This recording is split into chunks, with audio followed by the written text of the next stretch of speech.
Hi అండి, welcome to Shivprasad online academy. నేను మీ రఘురామ్, హిస్టరీ ఫ్యాకల్టీ. ఇప్పుడు మనం జైన మతంలో 24వ తీర్థంకుడైన వర్ధమాన మహావీరుడే జైన మతం యొక్క నిజమైన స్థాపకుడు అన్నమాట. ఇతడు జ్ఞాతృక తెగకు సంబంధించిన వ్యక్తి, అందుకనే ఇతన్ని న్యాయపుట్ట అని కూడా పిలవడం జరుగుతుంది. అండ్ మరొక పేరు వచ్చేసరికి జినుడు పదంలో ఇచ్చే జైనుడు అన్న పదం కూడా రావడం జరిగింది. అసలు జినుడు అన్న పదానికి అర్థం ఏంటంటే విజయిత, అంటే తన యొక్క ఇంద్రియాలను జయించిన వాడు కాబట్టే జినుడు అని కూడా పిలవడం జరుగుతుంది.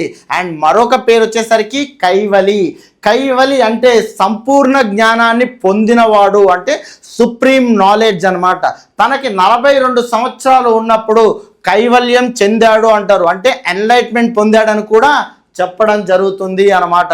అండ్ జైన మతంలో 3 రత్నాస్ కింద మనం గుర్తుంచుకోవడానికి షార్ట్ కట్లో మాత్రం KFC అని చెప్తామండి. జస్ట్ అది మీ మెమరీ పవర్ గురించి గుర్తుంచుకోవడానికి మాత్రమే చెప్తున్నాము. అంటే right knowledge, right faith, right conduct, అంటే సరైన జ్ఞానము, అలాగే సరైన ప్రవర్తన, అలాగే సరైన విశ్వాసము కలిగి ఉండాలి. కాబట్టి మనం KFC కింద షార్ట్ కట్లో గుర్తుంచుకోవడానికి చెప్పడం జరిగిందనమాట. జైన మత సాహిత్యంలో అప్పటి వరకు జైన లిటరేచర్ వచ్చేసరికి బ్రెయిన్ టు బ్రెయిన్, అంటే శిష్యుల నుంచి శిష్యులకి ట్రాన్స్ఫర్ అవడం జరిగింది.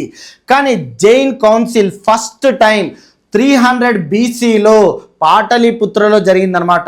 ఈ యొక్క కౌన్సిల్లోనే జైన లిటరేచర్ని పుస్తకాల రూపంలో అంటే పొందుపరచడం జరిగింది 12 అంగాల కింద. ఈ యొక్క కౌన్సిల్ యొక్క అధ్యక్షుడే మీకు స్థూలభద్రుడు. ఈయన యొక్క నాయకత్వంలోనే 12 అంగాలు అంటే జైన గ్రంథాలని రూపొందించడం జరిగిందనమాట. అండ్ నెక్స్ట్ మనం మాట్లాడుకోబోయే పుస్తకం వచ్చేసరికి భద్రబాహు రచించిన జైన కల్ప సూత్రాలు. ఈ యొక్క పుస్తకంలో మనకి తీర్థంకుల యొక్క జీవిత చరిత్రని ప్రధానంగా వర్ధమాన మహావీరుడు గురించి పేర్కొనడం జరిగిందనమాట.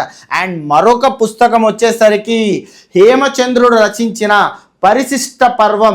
ఈ యొక్క పుస్తకంలో చంద్రగుప్త మౌర్య జైన మతాన్ని స్వీకరించడం జరిగింది, దాని గురించి వివరాలు తెలియజేయడం జరిగింది ఈ యొక్క పరిశిష్ట పర్వంలో అనమాట.